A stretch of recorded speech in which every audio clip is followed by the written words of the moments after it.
He went directly to the corner where the boxes of plastic figures were kept and stood with his back to the main counter. He was still holding Little Bear and Boone in his hand, and he put them down among the figures in the Cowboys and Indians box. He hadn't reckoned on Boone's sensitive nature, however. "Holy catfish! Look at all them dead bodies!" he squeaked, hiding his eyes. "There must have been a massacre." "Not dead," said Little Bear scornfully. "Plastic." He kicked the plastic cowboy aside. "Too many," he said to Omri.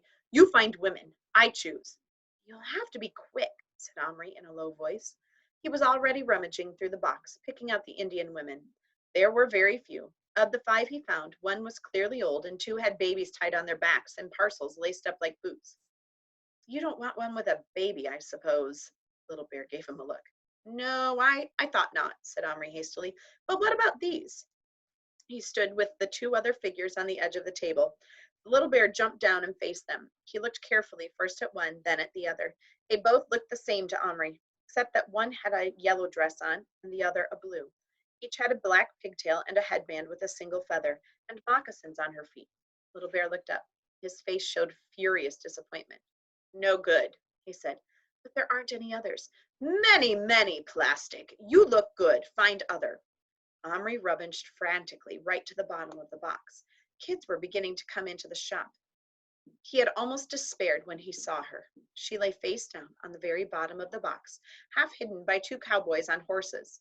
He pulled her out. She was the same as the others, apparently, except that she wore a red dress.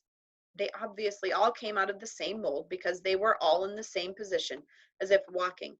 If the others were ugly, so would this one be. But without much hope, he set her before Little Bear. He stood staring at her.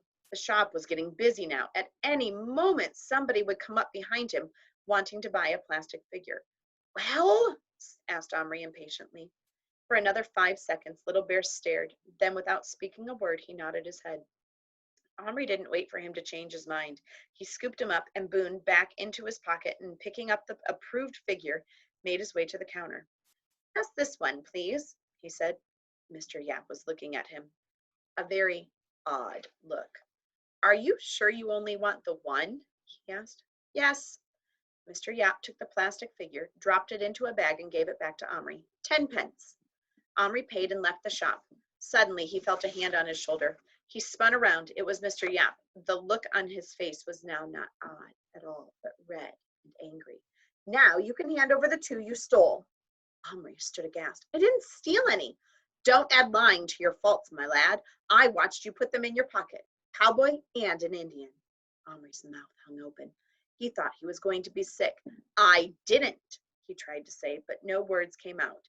"Turn out your pockets." "They're mine," Omri managed to gasp. "A likely story. And I suppose you brought them out to help you choose the new one." "Yes." "Ha ha ha," said Mr. Yap heavily. "Come on, stop playing around. I lose hundreds of pounds worth of stuff a year to you thieving kids. When I do catch one of you red-handed, it's not likely to let it pass. I know your sort. If I let you off, you'd be boasting to your pals at school how easy it is to get away with it. And most likely back you'd come tomorrow for another pocketful." Omri was now fighting back tears. Quite a crowd had collected, much like the crowd in the art room, some of the same people even, but his feelings were no longer so pleasant. He wished he could die or disappear.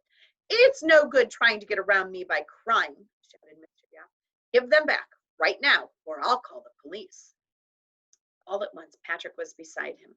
"They're his," he said. "I know they're his because he showed them to me at school. A cowboy with a white hat and an Indian in a chief's headdress. He told me he was coming to buy a new one. Omri wouldn't steal." Mr. Yap let go of Omri and looked at Patrick. He knew Patrick quite well because it happened that Patrick's brother had once been his paper boy. "Will you vouch for him then?" "Of course I will," said Patrick staunchly. "I'm telling you, I saw them both this afternoon." But still the shopkeeper wasn't absolutely convinced. "Let's see if they fit your description," he said. Omri, who had been staring at Patrick as at some miraculous deliverer, felt his stomach drop into his shoes once more. But then he had an idea. He reached both hands into his pockets, then held out one hand slowly, still closed, and everyone looked at it, though it was actually empty. The other hand he lifted to his mouth as if to stifle a cough and whispered into it, Still, don't plastic. And he put both hands before him and opened them. The men played along beautifully. There they lay, side by side, stiff and stark, as like lifeless plastic figures as could possibly be. In any case, Omri was taking no chances. He gave Mr. Yap just long enough to see that they were dressed as Patrick had said before closing his fingers again. Mr. Yap grunted. Those aren't for my shop anyhow, he said. All my Indian chiefs are sitting down, and that sort of cowboy is always on a horse. Well, I'm sorry, lad. You'll have to excuse me, but you must admit it did look suspicious. Omri managed a sickly smile. The crowd was melting away. Mr. Yap shuffled back into the shop. Omri and Patrick were left alone on the pavement.